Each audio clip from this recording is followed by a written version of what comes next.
కానీ మనస్సులో ఉన్నటువంటి ఆలోచనలు కొన్ని క్షణాలలోనే 1000 రకాలుగా మారుతుంది.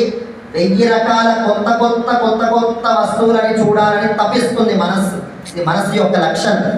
ఇది ఈ సైకాలజీ మొత్తం తెలిసినటువంటి వారు మన మహర్షులు కనుక 1000 రకాల మానసిక స్థితులు ప్రతి మనిషిలో ఉంటాయి కనుక 1000 రకాలుగా భగవంతుని యొక్క మంత్రములని అనుగ్రహించాలి అంటూ 1000 నామాలను అందించారు. కనుక అది చదివేటప్పుడు ఒక్కొక్క నామానికి ఒక్కొక్క అనుభూతి కలుగుతుంది. ఒక్కొక్క మంత్రం చెప్పేటప్పుడు దాన్ని ఆస్వాదించాలి. ఆస్వాదించే శక్తి మనకి మామూలుగా మనం కూర్చొని విష్ణు వశంకారు అలా అంటున్నా ఆ మంత్ర ప్రభావం ఉంటుంది. కానీ దాన్ని నిటారుగా కూర్చొని ఆ మంత్రశక్తిని ఆస్వాదిస్తూ ఉంటే ఆ మనస్సు ఎక్కడికి కదలకుండా ఒక చోటనే నిలిపి దానికి ఒక దివ్యమైనటువంటి అనుభూతి కలిగింపజేసే శక్తి దానికి ఉంది. సహస్రనామం చేసుకుంటే వేదాంతకో బ్రాహ్మణస్యాద్, బ్రాహ్మణులు దీన్ని పారాయణం చేస్తే వేదంలో ఉన్న రహస్యాలన్నీ వారికి అవగతమవుతాయి. క్షత్రియో విజయీ భవేద్, క్షత్రియులు పారాయణం చేస్తే వారికి విజయం లభిస్తుంది. వైశ్యో ధన సమృద్ధ స్యాత్, వైశ్యులు పారాయణం చేస్తే ధన సమృద్ధి కలుగుతుంది. శూద్ర సుఖమవాప్నుయాత్, శూద్రులకి సకల సుఖాలు కలుగుతాయి. ఎవరు ఏది కోరుకొని చేసినా వారందరికీ అవన్నీ సిద్ధిస్తూ ఉంటాయి.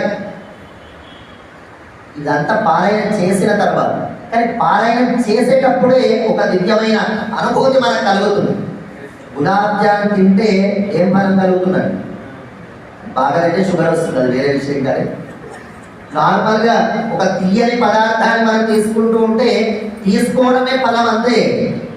ఇది తీసుకోవడం వల్ల నాకేం కలుగుతుంది అనే కాదు, ఒకటి ఆస్వాదిస్తూ ఉన్నాం. కూడాలి పాయసాన్ని ధనుర్మాసంలో మనం స్వీకరిస్తూ ఉంటే అలా ఆస్వాదిస్తూ ఉంటే అది తీసుకోవడంలోనే అనుభూతుంది. అలానే విష్ణు సహస్రనామం కూడా ఒక నామామృతం. అది ఆరామముదే అని ఆల్వార్లంతా కూడా కీర్తిస్తారు పరమాత్మని. అతృప్తామృతమా అని ఎంతెంత ఆస్వాదిస్తున్నా ఇంకా తీసుకోవాలనేటువంటి కోరిక. లోకంలో ఉన్నటువంటి తీయని పదార్థాలు కొంత తీసుకుంటే మళ్ళీ భోగే రోగ భయం అని అంటారు. భోగాలను భరిస్తుంటే రోగాలు ఎప్పుడు వస్తాయని భయం వేస్తూ ఉంటుంది.